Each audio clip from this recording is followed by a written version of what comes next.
ऐसा लगता है कि जो हमारे देश में आने वाले सप्ताह में या महीने में चुनाव होने वाले हैं, राज्य विधानसभाओं के चुनाव, उसमें कांग्रेस की पुनर्जीवन की कुछ संभावनाएँ दिख रही हैं। खास तौर पर तेलंगाना में उसकी जीत को लेकर जो भविष्यवाणी की जा रही है, जो आशाएँ प्रस्तुत की जा रही हैं, उससे कांग्रेस के नेता और कार्यकर्ता भी काफ़ी उत्साहित हैं।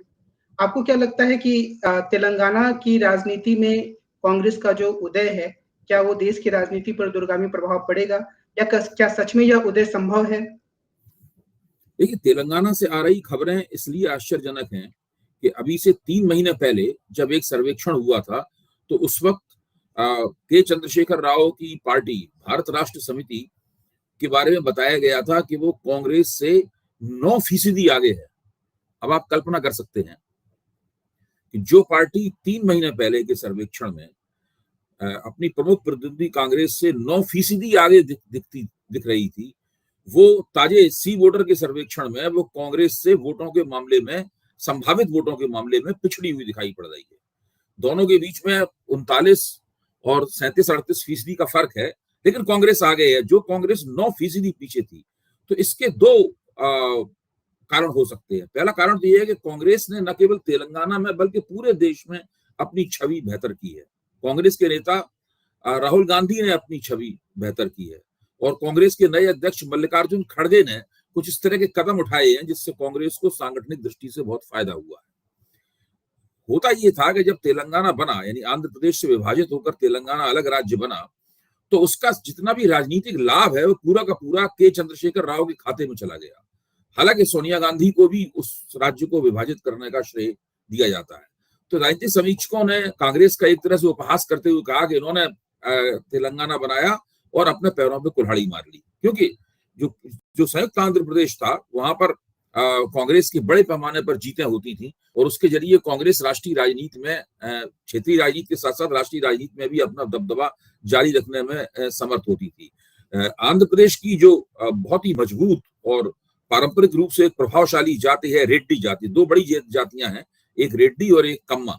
तो जो रेड्डी जाति है, उस रेड्डी जाति का समर्थन पूरी तरीके से कांग्रेस के साथ था। कांग्रेस रेड्डियों की पार्टी मानी जाती थी, अगर सरलीकृत तरीके से इस बात को कहें। जो आंध्र प्रदेश के मौजूदा मुख्यमंत्री हैं जगन रेड्डी, उनके पिता YSR रेड्डी कांग्रेस के अध्यक्ष थे और उन्होंने तेलुगु देशम को, जो कम्माओं की पार्टी मानी जाती थी और जो मशहूर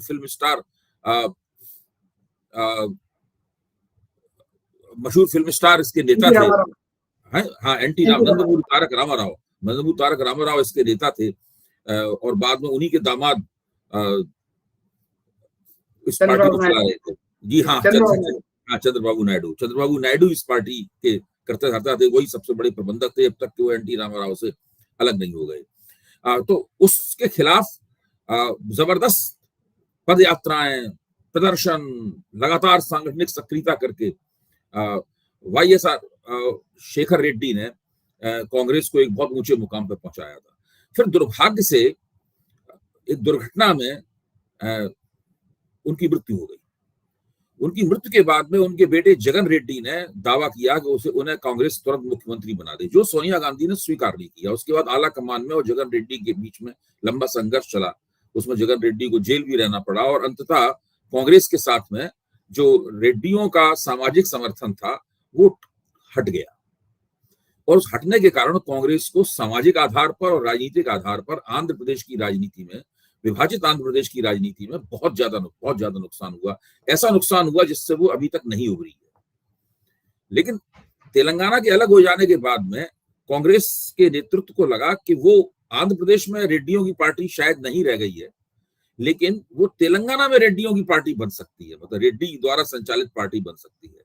और इसका ख्याल रखते हुए उन्होंने के रेवंत रेड्डी नाम के एक नेता को तेलंगाना में अपना अध्यक्ष बनाया कांग्रेस ने। तो रेवंत रेड्डी ने बहुत बड़े पैमाने पर मेहनत की और पार्टी को सक्रिय किया और बहुत ही आक्रामक तरीके से अपनी सारी राजनीति की। इसका कांग्रेस को धीरे धीरे करके वहां लाभ होने लगा। रेड्डियों ने भी समर्थन दिया और कांग्रेस ने पूरी कोशिश की कि ओबीसी जातियों के अंदर भी अपनी घुसपैठ करे और दलितों के अंदर भी घुसपैठ करे, क्योंकि के चंद्रशेखर राव की सरकार में दलितों के ऊपर अत्याचार बढ़े थे। हालांकि वो दलितों को सब्सिडी देने वाली दलित बंधु स्कीम उनकी राष्ट्रीय स्तर पर बहुत चर्चित थी। इधर भारतीय जनता पार्टी ने 2019 के चुनाव में तेलंगाना की राजनीति में जबरदस्त हस्तक्षेप किया। उन्होंने बंडी संजय नाम के एक नेता को, जो कि मुन्नार कापू जाति के थे, उनको अपना अध्यक्ष बनाया।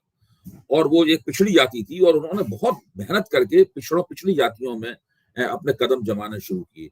और जिस तरह से बीजेपी का उभार हुआ, बीजेपी ने 2019 के लोकसभा चुनाव में 4 सीटें जीती और उसमें के चंद्रशेखर राव की बेटी कविता भी अपना चुनाव हार गई।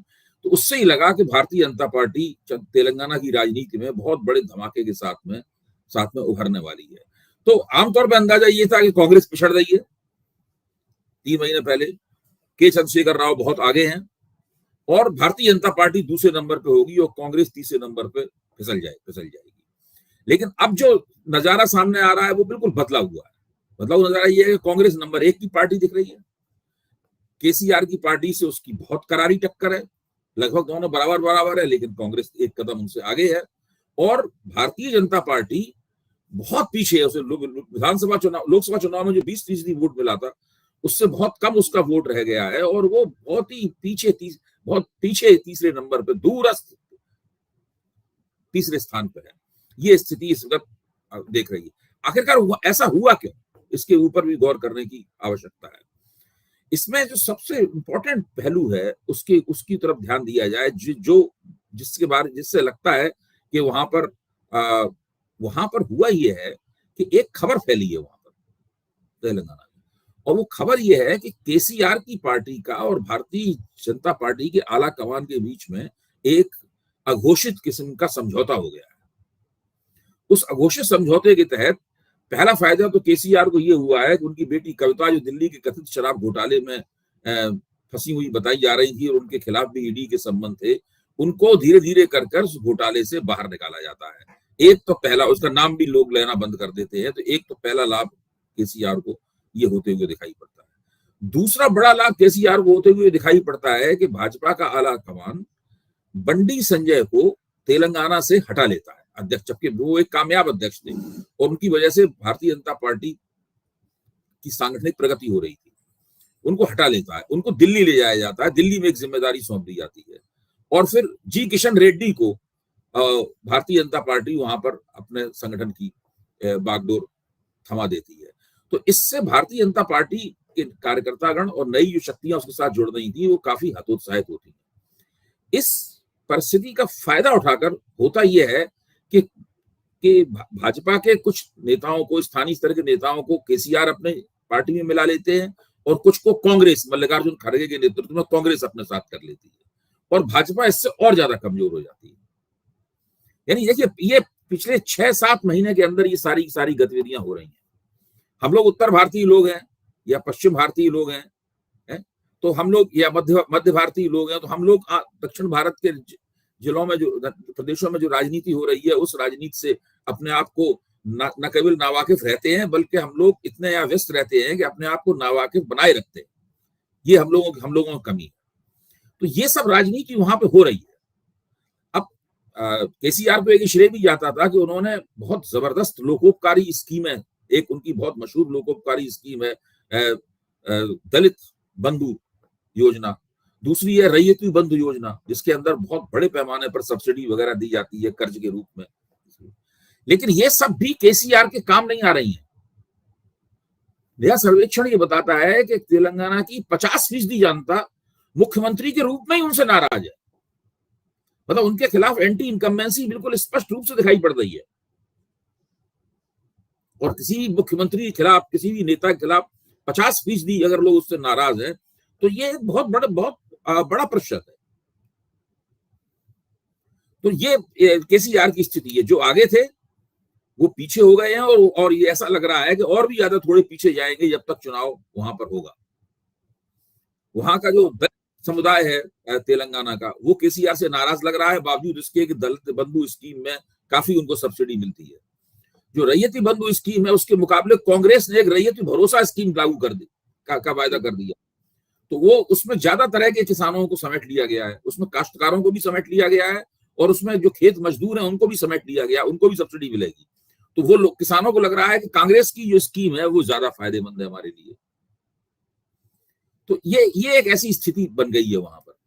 तो मुझे लगता है कि तेलंगाना के समाज के अगर ऊपर आप गौर करें तो वहां पर 10% से ज्यादा मजबूत जातियां और ऊंची जातियां नहीं है। मजबूत जातियों में के चंद्रशेखर राव की अपनी जाति, वो छोटी जाति वेलमा जाति के हैं, वो भी है, और रेड्डी है, और दूसरे जो द्विज जातियां, अपर कास्ट जिनको हम लोग कहते हैं, वो भी हैं। बाकी 90% समाज जो है उसमें 50% पिछड़े हैं, उसके अंदर करीबन 16% दलित हैं, उसके अंदर 9% आदिवासी हैं, 13% मुसलमान हैं, और ये सब करके एक 90% का संसार बनता है। और सारी प्रतियोगिता 90% वोटरों के बीच में चल रही है, और कांग्रेस ने वो 90% वोटरों की गोलबंदी करने के प्रयासों में दूसरी पार्टियों को पीछे छोड़ दिया है।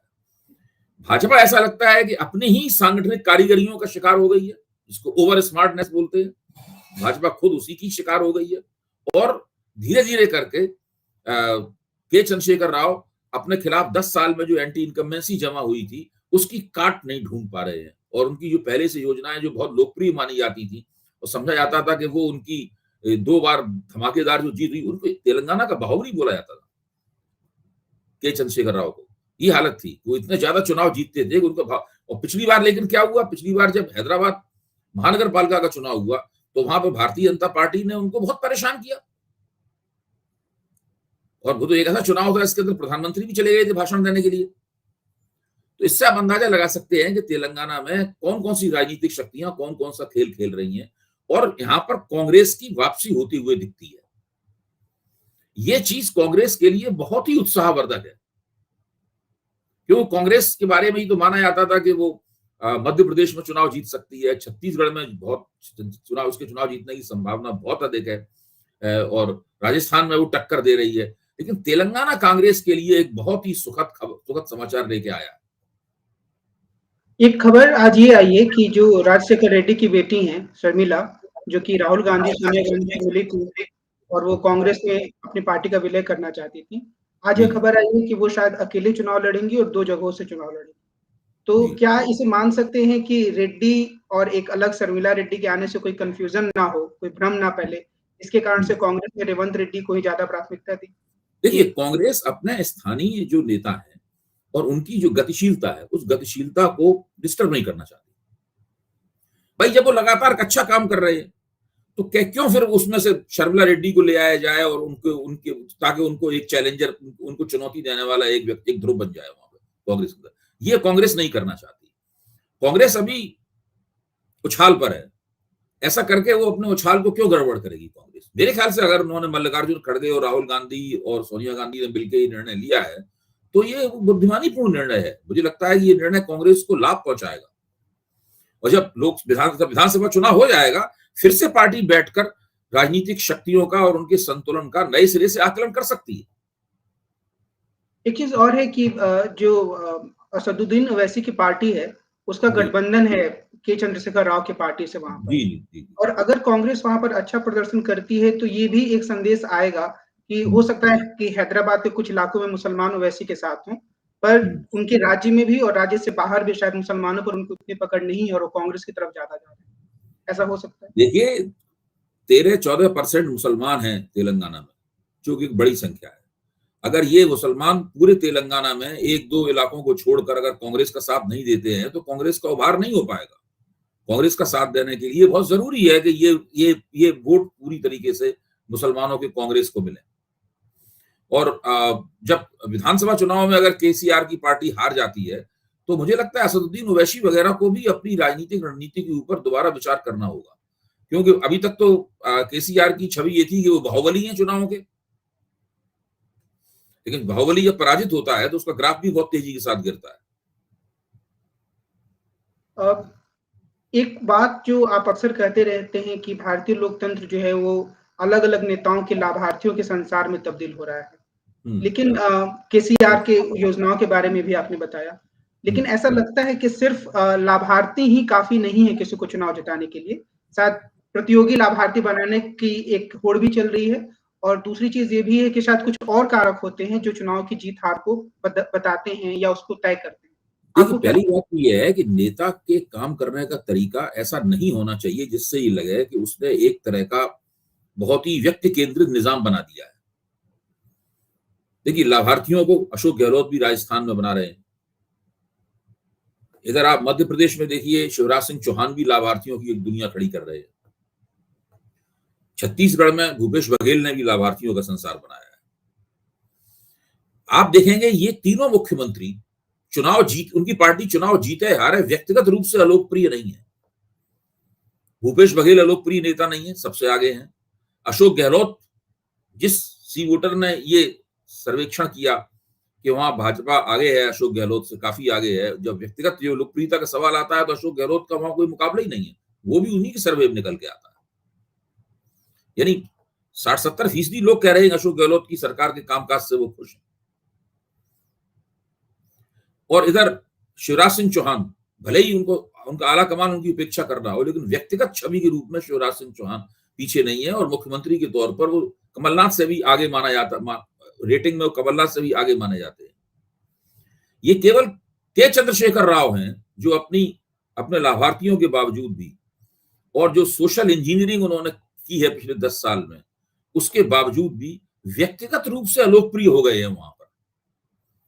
ये एक महत्वपूर्ण बात है। कुछ ना कुछ जरूर, जैसे वहां दलितों के ऊपर उनके शासनकाल में काफी अत्याचारों में बढ़ोतरी हुई है, उनकी सरकार के ऊपर भ्रष्टाचार के भी बहुत इल्जाम है।